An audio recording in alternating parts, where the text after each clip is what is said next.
ನಮಸ್ಕಾರ. ಪ್ರಜಾರಾಜ್ಯ ಕನ್ನಡ ನ್ಯೂಸ್ಗೆ ಸ್ವಾಗತ. ನಾನು ರಾಮಗೌಡ ಪಾಟೀಲ್.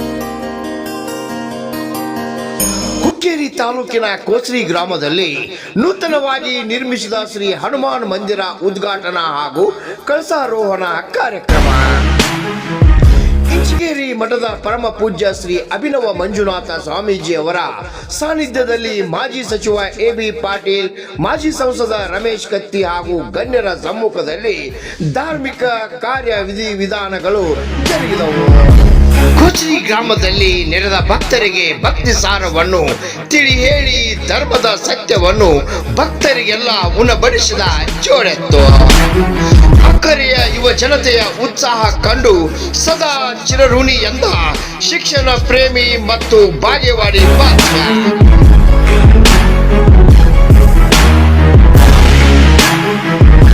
ಬೆಳಗ್ಗೆಯಿಂದಲೇ ಕೋಸ್ರಿ ಗ್ರಾಮ ಹಬ್ಬದ ಮನೆ ವಾತಾವರಣ ನಿರ್ಮಾಣವಾಗಿತ್ತು. ಗ್ರಾಮದಲ್ಲಿ ವಿವಿಧ ಧಾರ್ಮಿಕ ಕಾರ್ಯಕ್ರಮಗಳು, ದೇವಾಲಯವನ್ನು ದೀಪಗಳಿಂದ ಸಿಂಗರಿಸಲಾಗಿತ್ತು.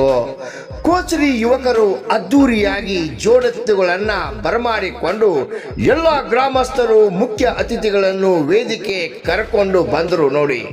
ನಂತರ ಮಾಜಿ ಸಚಿವ ಎ.ಬಿ. ಪಾಟೀಲ್ ಹಾಗೂ ಮಾಜಿ ಸಂಸದ ರಮೇಶ್ ಕತ್ತಿ ಹಾಗೂ ಪೂಜ್ಯರಿಂದ ಜ್ಯೋತಿ ಪ್ರಜ್ವಲಿಸುವ ಮೂಲಕ ಕಾರ್ಯಕ್ರಮಕ್ಕೆ ಚಾಲನೆ ಕೊಟ್ಟರು. ಆಮೇಲೆ ಜೋಡೆತ್ತುಗಳ ಆರ್ಭಟ ಶುರುವಾಯ್ತು ನೋಡ್ರಿ.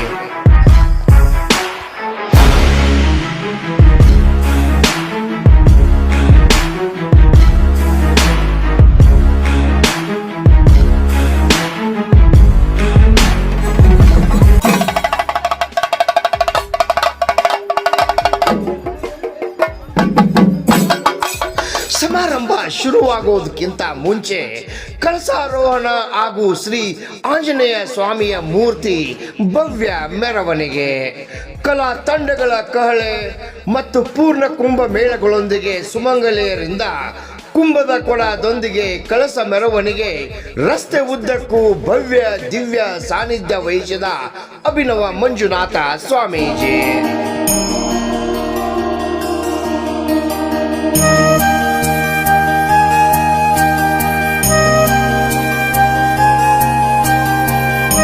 ಸಾಂಪ್ರದಾಯಿಕ ವಾದ್ಯ ಮೇಳಗಳೊಂದಿಗೆ ಅದ್ದೂರಿ ಸಂಭ್ರಮದ ಮೆರವಣಿಗೆ, ಇಡೀ ಗ್ರಾಮವೇ ಹಬ್ಬದ ವಾತಾವರಣ. ಈ ಉತ್ಸವವು ಭಕ್ತರಲ್ಲಿ ಭಕ್ತಿಯ ಭಾವ ಒಗ್ಗಟ್ಟನ್ನ ಹೆಚ್ಚಿಸಿತು ನೋಡ್ರಿ.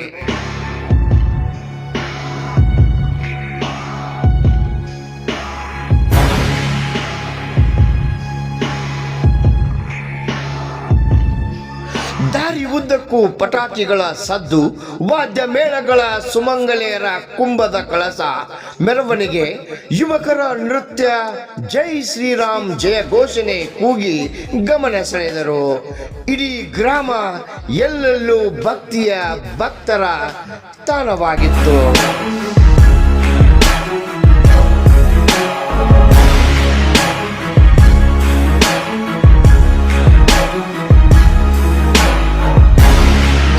ಗ್ರಾಮದಲ್ಲಿ ವೈಭವ ಪೂರ್ಣ ಹಾಗೂ ಭಕ್ತಿ ಭಾವದ ನಡುವೆ ಹನುಮಾನ್ ಮೂರ್ತಿ ಹಾಗೂ ಕಳಸಾರೋಹಣದ ಅದ್ದೂರಿ ಮೆರವಣಿಗೆ. ಇದೇ ವೇಳೆ ಮಾಜಿ ಸಚಿವ ಎ.ಬಿ. ಪಾಟೀಲ್, ಮಾಜಿ ಸಂಸದ ರಮೇಶ್ ಕತ್ತಿ, ಇಂಚಿಗೇರಿ ಮಠದ ಶ್ರೀ ಅಭಿನವ ಮಂಜುನಾಥ ಸ್ವಾಮೀಜಿ ಮಾತನಾಡಿ, ಅಕ್ಕರೆಯ ಯುವ ಜನತೆಯ ಉತ್ಸಾಹ ಕಂಡು ಸದಾ ಚಿರಋಣಿ ಎಂದ ಜೋಡೆತ್ತುಗಳು. ಹನುಮಾನ್ ಆರಾಧನೆಯಿಂದ ದುಷ್ಟ ಶಕ್ತಿಗಳು ದೂರವಾಗಿ ಶಾಂತಿ ಸಮೃದ್ಧ ನೆಲೆಸಲು ಸಾಧ್ಯ. ಇಂತಹ ಧಾರ್ಮಿಕ ಕಾರ್ಯ ಮಾಡುತ್ತಿರುವುದು ಶ್ಲಾಘನೀಯ. ಇತ್ತೀಚಿನ ದಿನಗಳಲ್ಲಿ ಜಾತಿ ಧರ್ಮದ ಹೆಸರಿನಲ್ಲಿ ಜಗಳ ಗಲಾಟೆ ಹೋರಾಟ ನಡೆಯುತ್ತಿರುವುದು ಇದು ನೋವಿನ ಸಂಗತಿ. ಮನುಷ್ಯನಲ್ಲಿರುವ ಒಳ್ಳೆಯ ಭಾವನೆಗಳನ್ನು ಉಳಿಸಿ ಬೆಳೆಸಲು ಸಂಸ್ಕಾರ ಮತ್ತು ಭಕ್ತಿಯ ಮಾರ್ಗ ಬೇಕು. ಇತಿಹಾಸ ತಿಳಿದವರು ಮಾತ್ರ ಭವಿಷ್ಯ ನಿರ್ಮಾಣ ಮಾಡುತ್ತಾರೆ. ಇಂತಹ ಪವಿತ್ರ ಸ್ಥಳಗಳಲ್ಲಿ ಭಾಷಣ ಮಾಡುವುದಕ್ಕಿಂತ ನಮ್ಮ ಹೃದಯದ ಭಾವನೆಗಳನ್ನು ಹಂಚಿಕೊಳ್ಳುವುದು ಮುಖ್ಯ. ಜನರ ಬದುಕಿನಲ್ಲಿ ಮೌಲ್ಯಗಳನ್ನು ತುಂಬಬೇಕು, ಮಾರ್ಗದರ್ಶನ ನೀಡಬೇಕು ಮತ್ತು ಆತ್ಮ ಸಾಕ್ಷಾತ್ಕಾರದ ದಾರಿಯನ್ನು ತೋರಬೇಕು. ಜನರೊಂದಿಗೆ ಹತ್ತಿರವಾಗಿರುವ ದೇವರು ಹನುಮಂತನು ಇಂದಿಗೂ ಜೀವಂತನಾಗಿದ್ದಾನೆಂಬ ಭಾವನೆ ಎಲ್ಲ ಜಾತಿದವರಲ್ಲಿದ್ದು ಈತನನ್ನು ಶ್ರದ್ಧಾ ಭಕ್ತಿಯಿಂದ ಪೂಜಿಸಲಾಗುತ್ತಿದೆ ಎಂದು ಇದೇ ವೇಳೆ ಹೇಳಿದರು. ಈ ಸಂದರ್ಭದಲ್ಲಿ ಕೋಚರಿ ಗ್ರಾಮದ ಸಮಸ್ತ ಸದ್ಭಕ್ತ ಮಂಡಳಿ ಮತ್ತು ಶ್ರೀ ಹನುಮಾನ್ ಮಂದಿರದ ಸೇವಾ ಸಮಿತಿ ಕೋಚರಿ ಹಾಗೂ ಹನುಮಾನ್ ದೇವರ ಭಕ್ತ ಸಾಗರವೇ ನೆರವೇರಿತು. ರಾಮಗೌಡ ಪಾಟೀಲ್, ಪ್ರಜರಾಜ ಕನ್ನಡ ನ್ಯೂಸ್, ಕೋಚರಿ. ಉತ್ತಮವಾದ ಕಾರ್ಯಕ್ರಮ. ನಾಳೆ ಹನುಮ ಜಯಂತಿ. ಇವತ್ತು ಕುಂಭಮೇಳದಿಂದ ಇವತ್ತು ನೂರಾರು ಸಾವಿರಾರು ಹೆಣ್ಮಕ್ಕಳು ಕುಂಭಮೇಳ ಮಾಡಿ ಹನುಮಾನ ಜಯಂತಿ ಹನುಮಾನ ಮಂದಿರದ ಉದ್ಘಾಟ ಕಾರ್ಯಕ್ರಮ ತಾವೆಲ್ಲ ಮಾಡ್ತಾರೆ. ಇದು ನಮ್ಮ ಈಗಾಗಲೇ ರಮೇಶ್ ಅವರು ಹೇಳಿದರು, ಸನಾತನ ಧರ್ಮ. ನಾವು ಹಿಂದೂಗಳು ಎಲ್ಲರೂ ಕೂಡ ಅದು ಸನಾತನ ಧರ್ಮ, ಅದನ್ನು ಹೇಳಿದರು. ಅದು ವಿಶೇಷವಾಗಿ ನೋಡಿ, ನನಗೆ ಒಂದು ನೆನಪು ಬರ್ತದೆ. ಒಬ್ಬ ಫಾರಿನ್ ಹೆಣ್ಮಗಳ ಗುಡಿಗೆ ಬಂದು ಸ್ವಾಮೀಜಿಯವರು ಕೇಳಿದ, ನಿಮ್ಮಲ್ಲೇ 8,000 ಕೋಟಿ 8,000 ದೇವತೆಗಳು ನಾವು 93 ಕೋಟಿ ದೇವತೆಗಳನ್ನು ನಾವು ಮುಸಲ್ಮಾನರು ಯಾಕೆ ಅಂತ, ಕ್ರಿಶ್ಚಿಯನ್ ಯಾಕೆ ಅಂತ ಅದಕ್ಕೆ ಆ ಸ್ವಾಮೀಜಿ ಉತ್ತರ ಏನು ಮಾಡ್ರು, ಇಲ್ಲದಲ್ಲ ಏನು ಈ ಸರ್ಕಾರ ಐತಿಲ್ಲ, ಸರ್ಕಾರದ ಪ್ರಧಾನ ಮಂತ್ರಿ ಒಬ್ರು ಇರ್ತಾರ, ಹಣಕಾಸಿನ ಮಂತ್ರಿ ಇರ್ತಾರ, ವಿದ್ಯಾಮಂತ್ರಿ ಇರ್ತಾರ, ಹೀಗೆ ಹಲವಾರು ಖಾತೆಗಳು. ಹಂಗೆ ಇವತ್ತು ದೇವರ ಶಿವ ಒಬ್ಬ, ಪರಮೇಶ್ವರ ಒಬ್ಬನೇ. ಆದ್ರೆ ಅದೆಲ್ಲ ಅದಾರ, ಹಣಕಾಸು ಮಂತ್ರಿ ಅದಾರ, ರಕ್ಷಣಾ ಮಂತ್ರಿ ಅದಾರ, ವಿದ್ಯಾಮಂತ್ರಿ ಅದಾರ, ಹಲವಾರು ಖಾತೆಗಳು. ಹಂಗಿದ್ದಂಗ ಬಟ್ ಎಲ್ಲಕ್ಕಿಂತ ಮುಖ್ಯವಾಗಿದೆ ಶಿವರಬ್ಬ. ಅದರಿಂದ ಹಿಂದೂ ಸನಾತನದ ಪ್ರಕಾರ ದೇವರು ಒಬ್ಬರೇ ಇದ್ದಾರೆ. ಇವರೆಲ್ಲ ಇದಾರ, ಇಲ್ಲಂದಿಲ್ಲ. ಈಗ ರಾಮಾಯಣ, ಮಹಾಭಾರತ ಬಹಳಷ್ಟು ಜನಕ್ಕೆ ಗೊತ್ತಿಲ್ಲ. ಅದರಾಗಿ ಇವತ್ತು ಗೊತ್ತೇ ಇಲ್ಲ. ಸುಮ್ಮ ಹನುಮಾನ್ ಹನುಮಾನ್ ಮಂದಿರಕ್ಕೆ ಹೋಗೋದು, ಹನುಮಾನ್ ಗುಡಿ ಕಟ್ಟೋದು ಅದು ಸೇವಾ ನಿಷ್ಠೆ. ರಾಮನ ಫೋಟೋಗಳು ನೋಡಿದ್ರೆ ಕ್ಯಾಲೆಂಡರ್ ನೋಡಿದಾಗ ಹನುಮಾನ ಎದೆ ಬಿಚ್ಚಿ ತೋರಿಸ್ತಾರ. ಅಂದ್ರೆ ಎಷ್ಟು ಒಂದು ಸೇವಾ ಮನೋಭಾವನೆಯಲ್ಲಿ ಅವನಿಗೆ ಭಕ್ತಿ ಇತ್ತು. ಅದೇ ರೀತಿ ಇವತ್ತು ಹನುಮಾನ್ ಮತ್ತೊಂದು ಹೇಳ್ತೇನೆ, ಎಲ್ಲಾ ಊರುಗಳಿಗೂ ಎಲ್ಲಾ ದೇವರಿಗೆ ಇರ್ಲಿಕ್ಕೆ, ಆದ್ರೆ ಹನುಮಾನ ಮಂದಿರ ಲೆಕ್ಕ ಪ್ರತಿಯೊಂದು ಊರಿಗಾದ್ರೆ ಹನುಮಾನ್ ಬೇಕಾ? ಅದಾಗ ಯಾಕ ನಿಮ್ಮ ಊರನ್ನ ಕಾವಲ ಮಾಡೋರು ಅವರೇ, ದುಷ್ಟ ಶಕ್ತಿಗಳಿದೆ, ದುಷ್ಟ ಜನರಿಂದ. ಹನುಮಾನ್ ಅಂತೇಳಿ ಹನುಮಂತೇವೆ ಹೇಳಿದ್ರೆ ಇವತ್ತು ಬ್ರಹ್ಮಚಾರಿ, ಸೇವಾನಿಷ್ಠೆ, ಭಕ್ತಿ. ಆ ರೀತಿ ಇವತ್ತು ರಾಮಾಯಣದಲ್ಲಿ ಅವರ ತೋರಿಸ್ಕೊಟ್ಟಾರ ಸೀತೇಶ್ವರ. ಇರೋದೇ ಎರಡು ನಮ್ಮಲ್ಲಿ, ಒಂದು ರಾಮಾಯಣ, ಒಂದು ಮಹಾಭಾರತ. ರಾಮನ ಮರ್ಯಾದೆ ಪುರುಷಂತ ಕೇಳ್ತೀವಿ. ಅದೇ ಕೃಷ್ಣಗೆ ಧರ್ಮದ ಬಗ್ಗೆ, ಜಾತಿಯ ಬಗ್ಗೆ ಎಲ್ಲರೂ ಕೂಡ ಇವತ್ತು ಭಗವದ್ಗೀತಾ ಮುಖಾಂತರ ಶ್ರೇಷ್ಠಗಳು ನಾವು ಹೇಳಿ ಇವತ್ತು ಹಿಂದೂ ಸಮಾಜವನ್ನ ಸನಾತನ ಧರ್ಮದಲ್ಲಿ ಉಳಿಸಬೇಕಾಗಿತ್ತು. ಎರಡೂ ಗ್ರಂಥಗಳು ನಮ್ಮ ದೇಶವನ್ನ ಕಾಪಾಡ್ತಾ ಇದ್ದಾವ. ಮತ್ತು ಇಡೀ ಜಗತ್ತಿನಲ್ಲಿ ಹೋದ್ರು ಹಿಂದೂ ರಾಷ್ಟ್ರ ಒಂದೇ. ಈ ಸನಾತನದ ಹಿಂದೂ ರಾಷ್ಟ್ರ ಅದು ಒಂದೇ ಇರೋದು. ಬೇರೆ ಕಡೆ ಇಲ್ಲ, ಬೇರೆ ಬೇರೆ ಕಡೆ ಕ್ರಿಶ್ಚಿಯನ್ ಅದರ, ಮುಸ್ಲಿಮ್ಸ್ ಅದಾರ. ಬಟ್ ಅವರಲ್ಲಿ ಇರುವಂತಹ ಒಂದು ಭಾವೈಕ್ಯತೆ, ನಮ್ಮಲ್ಲಿ ಇರುವಂತಹ ಒಂದು ಭಾವೈಕ್ಯತೆ ವ್ಯತ್ಯಾಸ. ನಮ್ಮದು ಭಾವೈಕ್ಯತೆ ಹೆಂಗಪ್ಪ ಅಂತಂದ್ರೆ ಇಟ್ಕೊಳ್ತೀವಿ. ಹೊರಗೆ ಬೇಜಾರಿ ಕಮ್ಯುನಿಟಿ ಇರೋದು ಲಿಂಗಾಯತ, ಹಿಂದೂ ಸಮಾಜಗಳು ಇರ್ಬೋದು. ಆದ್ರೆ ಲಿಂಗಾಯತರು ಎಲ್ಲಾ ಧರ್ಮವನ್ನು ಕೂಡ ಇವತ್ತು ವೀರಶೈವ ಲಿಂಗಾಯತರು ತಮ್ಮ ಕೂಡ ತಗೊಂಡು ಹೋಗುವಂತ ಶಕ್ತಿ ಕೇವಲ ಲಿಂಗಾಯತ ಘಟ್ಟಾಡಿ. ಆ ಒಂದು ಸೌಹಾರ್ದತೆ, ಪ್ರೀತಿ, ವಿಶ್ವಾಸ ನಿಲ್ಲಿ. ಅದೇ ನೀವು ನೋಡ್ರಿ ಮುಸಲ್ಮಾನ ದೇಶಗಳ ನೋಡ್ರಿ, ನೀವು ಈಗ ಏನ್ ನಡೆದೈತಿ ನೋಡ್ರಿ ಇರಾನ್ದಾಗ. ಅಲ್ಲಿ ಅವ್ರನ್ನ ನಡೆದೈತಿ ಇರಾನ್ ಕುಂಗಿ ಸಿಯಾ. ಸುನ್ನಿನೂ ಗೊತ್ತಿಲ್ಲ, ನಮ್ಗೆ ಸಿಯಾನು ಗೊತ್ತಿಲ್ಲ, ಅದು ನಮ್ಮಲ್ಲೇ ಇಲ್ಲ. ಆ ರೀತಿ ದ್ವೇಷ ಬರುವ ಭಾವನೆ ಕೂಡ ನಮ್ಮ ಹಿಂದೂಗಳಲ್ಲಿ ಇಲ್ಲ. ಅದರ ಪ್ರತಿತ್ಯವಾಗಿ ಇವತ್ತು ಯುವಕರಿಗೆ ವಿಶೇಷವಾಗಿ ಅಭಿನಂದನೆಗಳು ಹೇಳ್ತಾರೆ. ಯಾಕಂದ್ರೆ ಆ ಹುಡುಗರು ಬಂದಿದ್ದಾರೆ ನಮ್ಮತ್ತಲ್ಲಿ ಕೊಡಕ್ಕೆ. ಹುಡುಗರು ಹಿರಿಯರು ಯಾರು ಕಾಣಿಸ್ತಾರೆ, ಯಾಕ ಬಹುತೇಕ ಹಿರಿಯರು ಸುಮ್ ಕೂತಾರ, ಮಾರ್ಗದರ್ಶನ ಮಾಡ್ಕೊತಾರೆ. ಅವರಲ್ಲ ಹಾ ಎಲ್ಲಿ ಕೊಟ್ಟು ಮಾರ್ಗದರ್ಶನ ಮಾಡ್ತಾರೆ. ಕೋತ್ರಿ ಹೋದ ನಾ ಭಾಳ ಸಣ್ಣ ಆಗಿತ್ತು, ಇನ್ನ ಹೈಸ್ಕೂಲ್ ಕೊಟ್ಟಾಗ ಬಂದಿರ್ತಿದ್ದಿಲ್ಲ. ಕೋತ್ರಿಯವರು ಅರಣ್ಯ ರಾಜಕಾರಣದ ಜೀವನದಲ್ಲಿ ಕೂಡ ಇತ್ತು. ಊರಲ್ಲೇ ನಮಗೆಲ್ಲ ಸಪೋರ್ಟ್ ಮಾಡಿ ಹಿರಿಯರನ್ನ ನಡೆಸ್ಕೊಳ್ಬೇಕು, ಯುವಕರು ಕೂಡ ನಡೆಸ್ಕೊಳ್ಬೇಕು. ಆ ರೀತಿ ಕೋತ್ರಿ ಜಾಗ ಗೆದ್ದದ್ದು ಇವತ್ತು ಬಹಳ ಒಳ್ಳೆಯ ಗ್ರಾಮ ಆಗಿದೆ. ಇವತ್ತು ಎಲ್ಲ ಯುವಕರು ಕೊಡ್ಕೊಂಡು ಹನುಮಾನ್ ಮಂದಿರಗಳಿಗೆ ಜೀರ್ಣೋದ್ಧಾರ ಮಾಡಿ ಇಟ್ಟಿದ್ದೀರಿ.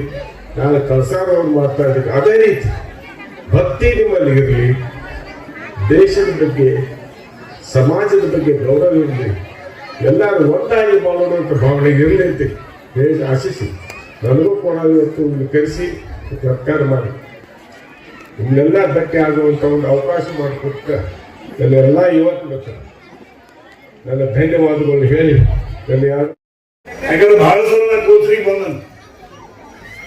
ಬಹಳ ಸಲ ಕೋತ್ರಿಗೆ ಬಂದಾಗ ಯುವಕರ ಮುಂದಾಳತ್ವದಲ್ಲಿ ಒಂದು ದಿವಸ ಯಾವ ಕೆಲಸ ಆಗಾಕತ್ತಿಲ್ಲ ಅನ್ನೋದು ಹೊರಗಿರ್ತಿತ್ತು ನನಗೆ.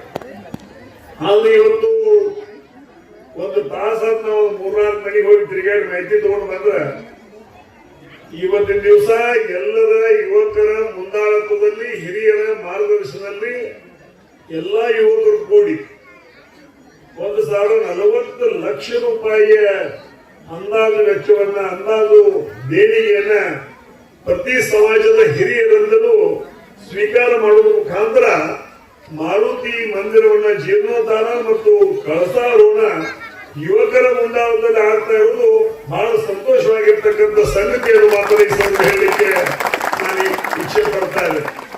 ಯಾಕಂದ್ರೆ ಇವತ್ತಿನ ದಿನಮಾನಗಳಲ್ಲಿ ಬಹಳ ಜನ ಯುವಕರು ನಮ್ಮ ಧರ್ಮದಿಂದ ದೂರವಿರುವಂತಹ ಒಂದು ಪರಿಸ್ಥಿತಿ ನಿರ್ಮಾಣದ ಹಂತದಲ್ಲಿದ್ದಾಗ ನನ್ನ ಕೋತ್ರಿ ಗ್ರಾಮದ ಯುವಕರು ಎಲ್ಲ ನನ್ನ ಸಹೋದರ ಮಿತ್ರರು ಧರ್ಮ ರಕ್ಷತಿ ರಕ್ಷತಿ ಅನ್ನೋ ಹಾಗೆ ಧರ್ಮನ ನಾವು ರಕ್ಷಣೆ ಮಾಡಿದ್ರೆ ನಮ್ಮನ್ನ ಧರ್ಮ ರಕ್ಷಣೆ ಮಾಡ್ತದೆ ಅನ್ನೋ ಭಾವನೆಯಲ್ಲಿ ಇವತ್ತು ದಿವಸ ಅವರು ಮುಂದಕ್ಕೆ ಏನ್ ಕೆಲಸ ಮಾಡ್ತಾ ಇದ್ದಾರೆ. ಆ ಒಂದು ಹಂತದಲ್ಲಿ ಹಿರಿಯರಾಗಿರ್ತಕ್ಕಂಥ ಇವತ್ತು ಎಬಿ ಪಾಟೀಲ್ದಾಗಲಿ ನಾನಾಗಲಿ ಈ ಎಲ್ಲ ಕಾರ್ಯಕರ್ತಗಳಲ್ಲಿ ನಿಮ್ಮ ಜೊತೆಗಿರ್ತೀವಿ, ನಿಮ್ಮ ಜೊತೆಯಾಗಿರ್ತೀವಿ. ಯಾವುದೇ ಸಂದರ್ಭ ಇದ್ರೂ ಸಹಿತ, ನಮ್ಮ ಕೆಲಸ ಕಾರ್ಯಗಳು ಇದ್ರೂ ಸಹಿತ ನಮ್ಮನ್ನು ಸಂಪರ್ಕ ಮಾಡಿ ಅದನ್ನ ಪರಿಹಾರ ಮಾಡ್ಕೋಬೇಕು ಅನ್ನೋದು ಮಾತ್ರ ಸಹಿತ ಇದೇ ಸಂದರ್ಭದಲ್ಲಿ ನಾನು ಎಲ್ಲ ಯುವಕರಲ್ಲಿ ವಿನಂತಿಯನ್ನು ಮಾಡ್ಕೊಳ್ತಾ ಇದ್ದೆ. ಇವತ್ತು ಈ ಒಂದು ಬಹುಶಃ ಭಾರತದ ಈ ಒಂದು ಭೂಮಿಯ ಸನಾತನ ಧರ್ಮದ ನಂತರ ಈ ಬ್ರಹ್ಮಚರ್ಯ ಅನ್ನೋದು ಪರಿಚಯ ಮಾಡಿಕೊಟ್ಟಿದ್ದಾನೆ ಮಾರುತಿ, ಅಂದ್ರೆ ಹನುಮಂತ.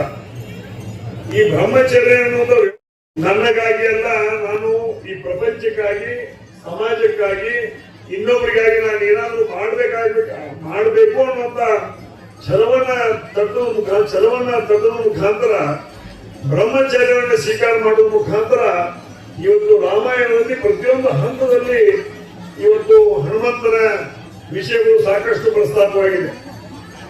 ಇವತ್ತು ರಾಮಾಯಣ ಪುಸ್ತಕವನ್ನು ಓದ್ತಾ ಹೋಗ್ಬೇಕಾದ್ರೆ ಕರ್ನಾಟಕಕ್ಕೆ ಯಾವಾಗ ರಾಮನು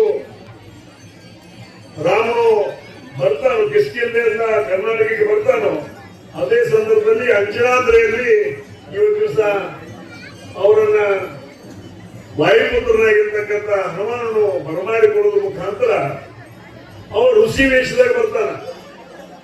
ಅವ್ರು ಋಷಿ ವೇಷದಾಗ ಬಂದಾಗ ಅವಾಗ ರಾಮ ಅಂತಾನ, ಹನುಮಂತ ದೇಶದಿಂದ ಬದಲಾಯಿಸು, ಯಾರು ನನಗೆ ಗೊತ್ತೈತಿ ಅಂತಾನೆ. ಅದು ಹನುಮಂತ ಗೊತ್ತಿರ್ತೈತಿ. ನನ್ನ ಮೂಲ ವೇಷವನ್ನ ಯಾರಾದ್ರೂ ಗುಪ್ತ ಹಿಡಿದಾದ್ರೆ ಕೇವಲ ರಾಮನ ಒಬ್ಬನೇ ಹಿಡಿಬೇಕು ಅನ್ನೋ ಗೊತ್ತಿರ್ತೈತಿ. ಆ ಸಂದರ್ಭದಲ್ಲಿ ಅವನು ನಿನ್ನ ಈ ಋಷಿ ವೇಷ ತೆಗಿ, ನಿನ್ನ ನಿಜ ವೇಷದಲ್ಲಿ ನನಗೆ ದರ್ಶನ ಕೊಡೋಣ ಅಂತ ಮಾತನ್ನು ಹೇಳಿದಂತ ಸಂದರ್ಭದಲ್ಲಿ ಅವಾಗ ಹನುಮಂತರು ನನ್ನ ನಿಜವಾಗಿರ್ತಕ್ಕಂಥ ನನ್ನ ವೇಷದಲ್ಲಿ ರಾಮನ ದರ್ಶನ ಮಾಡುವ ಮುಖಾಂತರ ಈ ಒಂದು ಈ ರಾವಣ ದರ್ಶನವನ್ನು ಮಾಡುವ ಮುಖಾಂತರ ಈ ಒಂದು ಹಂತದಲ್ಲಿ ಅನೇಕ ರಾಮನ ವಿಷಯದಲ್ಲಿ ಬಂದಾಗ ಪ್ರತಿಯೊಂದು ಹಂತದಲ್ಲಿಯೂ ಸಹಿತ ರಾಮನ ಉಸಿರಾಗಿರೋದು ಹನುಮಂತ, ಹನುಮಂತನ ಉಸಿರಾಗಿರೋದು ರಾಮ ಅನ್ನುವ ಮಾತನ್ನು ಇವತ್ತು ದಿವಸ ನಾವು ರಾಮಾಯಣ ಮುಖಾಂತರ ನಾವು ತಿಳ್ಕೊಂಡಿದ್ದೀವಿ. ಆ ನಿಟ್ಟಿನಲ್ಲಿ ನಾವು ಇವತ್ತು ಅಕಸ್ಮಾತ್ ಆಗಿ ನೆನಪತಕ್ಕಂಥ ಮುಂದಿನ ದಿನಮಾನಗಳಲ್ಲಿ ಸೀತೆಯ ಅಪಹರಣ ಆಗ್ತೈತಿ. ಸೀತೆಯ ಅಪಹರಣ ಆದಂತ ಸಂದರ್ಭದಲ್ಲಿ ರಾಮನಿಗೆ ದಿಕ್ಕಿ ಚೋದೋದಿಲ್ಲ, ಏನು ಮಾಡಬೇಕು ಹೆಂಗ್ ಮಾಡಬೇಕು ಅನ್ನೋದು ತಿಳಿಯೋದಿಲ್ಲ. ಆದ್ರೂ ಸಹಿತ ಹನುಮಂತ ಬಂದು ಹೇಳ್ತಾನೆ, ಅದು ಎಲ್ಲೇ ಇರಲಿ ಏನೇ ಇರಲಿ 1 ತಿಂಗಳು 11 ದಿವಸ ನನಗೆ ಟೈಮ್ ಕೊಡ್ರಿ, ಸೀತಾಮಾತೆಯನ್ನು ತರುವಂತ ಜವಾಬ್ದಾರಿ ನಂದು ಅನ್ನೋದ್ರ ಮುಖಾಂತರ ಒಂದು ಅಗಲ ಒಂದು ಮುಖಕ್ಕೆ ನೀರಿಲ್ಲದ 1 ತಿಂಗಳ 11 ದಿವಸ ಉಪವಾಸವಿದ್ದು ಸೀತಾಮಾತೆಯನ್ನ ಶ್ರೀಲಂಕೆಯಿಂದ ಮರಳಿಗೆ ಭಾರತಕ್ಕೆ ತಂದಿರತಕ್ಕಂಥ ಯಾರಾದರೂ ಒಬ್ಬ ಪರಮ ಭಕ್ತ ಅನ್ನೋದಿದ್ರೆ ಇವತ್ತು ಅದು ಹನುಮಂತ ಅನ್ನುವಾದನ್ನ ಈ ಸಂದರ್ಭದಲ್ಲಿ ನಾವು ಹೇಳಲಿಕ್ಕೆ ಇಚ್ಛೆ ಪಡಬೇಕಾಗ್ತದೆ. ಆದ್ರೆ ಇತ್ತಿತ್ತಲಾಗಿ ಆ ರಾಮಾಯಣಗಳನ್ನ ಮಹಾಭಾರತವನ್ನ ಹಸಿದು ಉಣ್ಣುವುದು ಸಂಸ್ಕೃತಿ, ಹಸಿಯದೆ ಉಣ್ಣುವುದು ವಿಕೃತಿ. ತಾ ಹಸಿದರೂ ಇನ್ನೊಬ್ಬನ ಹೊಟ್ಟೆ ತುಂಬಿಸುವುದೇ ಸನಾತನ ಧರ್ಮದ ಸಂಸ್ಕೃತಿ. ಆ ಧರ್ಮದವರು ನಾವಿದ್ದೇವೆ. ಹಾಗಾಗಿ ನಮ್ಮ ಘನ ಪರಂಪರೆಯನ್ನ ವಿಸ್ತೃತ ರೂಪದಲ್ಲಿ ಸರಾಗವಾಗಿ ಜಗತ್ತಿಗೆ ತೋರಿಕೊಟ್ಟವರು ನಾವು. ಕಾರಣವಿಷ್ಟೇ, ಈಗಾಗಲೇ ಅನ್ನವರು ಹೇಳಿದಂಗೆ, ರಮೇಶ್ ನಕತ್ತಿಯವರು ಹೇಳಿದ ಹಾಗೆ, ನಮ್ಮ ಸನಾತನ ಧರ್ಮದ ಎಳೆಯನ್ನ ನಾವು ಅರ್ಥ ಮಾಡ್ಕೊಳ್ಳಿಲ್ಲ ಅಂತಂದ್ರೆ ಮುಂದಿನ ಭವಿಷ್ಯಕ್ಕೆ ಧರ್ಮವನ್ನ ಕಟ್ಟುವರಾರು. ನಾವು ಮಹಾಭಾರತವನ್ನು ಓದಬೇಕು, ರಾಮಾಯಣವನ್ನು ಅಧ್ಯಯನ ಮಾಡಬೇಕು, ವಚನ ಸಾಹಿತ್ಯವನ್ನ ಕಂಠಪಾಠ ಮಾಡಬೇಕು, ಧರ್ಮದ ಬಗ್ಗೆ ವ್ಯಾಖ್ಯಾನ ಕೊಡ್ತಕ್ಕಂಥ ಚಾಣಕ್ಷತೆ ನಮ್ಮಲ್ಲಿ ಬರಬೇಕಾದ್ರೆ ಏನು ಮಾಡಬೇಕು? ತುಳಸಿಯ ಕಟ್ಟೆಯನ್ನ ಸುತ್ತುವ ತಾಯಂದಿರ ಕಾಲಗಳು ಇವತ್ತು ಟೆಲಿಗ್ರಾಮ್, ಇನ್ಸ್ಟಾಗ್ರಾಮ್ ನತ್ತ ಹೋದಾಗ ಎಲ್ಲಿ ಉಳಿಯಬೇಕು ಭಾರತೀಯ ಸಂಸ್ಕೃತಿ? ಮಠ ಮಂದಿರಕ್ಕೆ ಸಾಗುವ ಪುರುಷಂದಿರ ಕಾಲಗಳು ಬಾರ್ ಪಬ್ಬಿನತ್ತ ಸಾಗಿದಾಗ ಎಲ್ಲಿ ಉಳಿಬೇಕು ಭಾರತೀಯ ಸಂಸ್ಕೃತಿ? ಹನುಮ ಅಂತಂದ್ರೆ ರಾಮನ ಉಸಿರು, ಹನುಮನ ರೋಮದಲ್ಲಿ ರಾಮ ಇದ್ದ ಕಾರಣ ಕರ್ನಾಟಕ ರಾಜ್ಯ ಅಷ್ಟೇ ಅಲ್ಲ, ಭಾರತದ ಪ್ರತಿಯೊಂದು ಹಳ್ಳಿಯೊಳಗ ಹನುಮ ದೇವಸ್ಥಾನ ಇದಾವೆ. ರಾಮನದು ಬಹಳ ಹುಡುಕಾಡಿ ನೆಟ್ಕ ಹಾಕಿದ್ರೆ ಇಡೀ ಭಾರತ ತುಂಬ ನೋಡಿದ್ರೆ ಒಂದು 100 ದೇವಸ್ಥಾನ ಸಿಗಬಹುದು. ಆದ್ರೆ ಹನುಮಂತನ ಮಂದಿರ, ಹನುಮಂತನ ಗುಡಿ, ಮಾರುತೇಶ್ವರ ಇಲ್ಲದ ಒಂದೇ ಒಂದು ಊರು ತೋರಿಸಿದ್ರೆ ನೋಡೋಣ. ಯಾಕವ ಆ ಪ್ರತಿಯೊಂದು ಹಳ್ಳಿಯೊಳಗೂ ಸ್ಥಾನಿಕವಾಗಿ ಉಳ್ಕೊಂಡಾನಂತಂದ್ರೆ 80 ದಿವಸದ ರಾಮಾಯಣ ಪೂರ್ಣಗೊಂಡ ಬಳಿಕ ಸೀತಾ ಸಹಿತ ಇಡೀ ಸಂಗಮ ಲಂಕೆಯಿಂದ ಅಯೋಧ್ಯೆಗೆ ಬಂದಾಗ, ಅಯೋಧ್ಯೆಯೊಳಗ ಪ್ರಭು ಶ್ರೀರಾಮ ರಾಜ್ಯವನ್ನ ಆಳುವ ಸಂದರ್ಭ, ಕಾಲಗತಿ ಮುಕ್ತಾಯ, ರಾಮನ ಅವತಾರ ಸಮಾಪ್ತಿಗೊಳ್ತಕ್ಕಂಥ ಸಂದರ್ಭ ಬಂತು. ರಾಮ ವಿಷ್ಣುವಿನ ಅವತಾರ, ಅವನ ಸಹೋದರ ಲಕ್ಷ್ಮಣ ಶೇಷನ ಅವತಾರ. ಎಲ್ಲಿ ವಿಷ್ಣು ಇರ್ತಾನ ಅಲ್ಲಿ ಶೇಷ ಇರಬೇಕು. ಪ್ರತಿಯೊಂದು ಅವತಾರದಲ್ಲಿಯೂ ಕೂಡ ರಾಮ ಭಗವಂತನಾದಂತ ವಿಷ್ಣು ಕೃಷ್ಣನಾಗಿ ಬಂದಾಗ ಅವನ ಸ್ತಂಭನಾಗಿ ಶೇಷ ಬಂದ, ರಾಮಾಗಿ ಬಂದ, ಶೇಷನಾರಾಯಣ ಲಕ್ಷ್ಮಣನಾಗಿ ಬಂದ. 10 ಅವತಾರದಲ್ಲಿ ವಿಷ್ಣುವಿಗೆ ಈ ಪರಂಪರೆ ನಡೆದುಕೊಂಡು ಬಂತು. ಹಾಗೆ ಆ ಕೃತಯುಗದ ರಾಮ ತನ್ನ ಅವತಾರವನ್ನ ಸಮಾಪ್ತಿಗೊಳಿಸಬೇಕು. ಆ ಆದೇಶದ ವಾಣಿ ಬಂದಂತ ಕಾಲಘಟ್ಟದಲ್ಲಿ ಇನ್ನ ಈ ವಿಷಯ ರಾಮ ಮಲಗಿಕೊಂಡಿರ್ತಕ್ಕಂಥ ಸಂದರ್ಭ ಅಯೋಧ್ಯೆಯ ಮಹಾನಗರದ ಸಾಮ್ರಾಜ್ಯದಲ್ಲಿ. ನಾನು ನನ್ನ ಅವತಾರವನ್ನು ಮುಗಿಸ್ತೇನೆ ಅಂತ ರಾಮನಿಗೆ ಹನುಮಂತನಿಗೆ ಗೊತ್ತಾದ್ರೆ ಹನುಮಂತ ನನ್ನ ಬಿಡುವುದಿಲ್ಲ. ನಾನು ಈ ಅವತಾರವನ್ನು ಸಮಾಪ್ತಿಗೊಳಿಸ್ಬೇಕಾದ್ರೆ ಮೊದಲು ಹನುಮಂತನ ಎಲ್ಲರ ಕಳಿಸ್ಬೇಕು ಅಂತಂದ. ಸಾಕಷ್ಟು ವಿಚಾರ ಮಾಡಿದ. ಯಾಕಂದ್ರೆ ಗಳಿಗೆಗೂ ಹನುಮ ರಾಮನ ಜೊತೆಗೆ ಇರ್ತಿದ್ದ. ಅಡಿಗೆ ಹೆಜ್ಜೆ ಇಟ್ಟರು ಕೂಡ ಅಲ್ಲಿ ಹನುಮಂತ ನೆರಳಿರ್ತಿತ್ತು. ರಾಮನನ್ನು ಬಿಟ್ಟು ಒಂದು ಕ್ಷಣ ಹನುಮಂತ ಇರ್ತಿರ್ಲಿಲ್ಲ.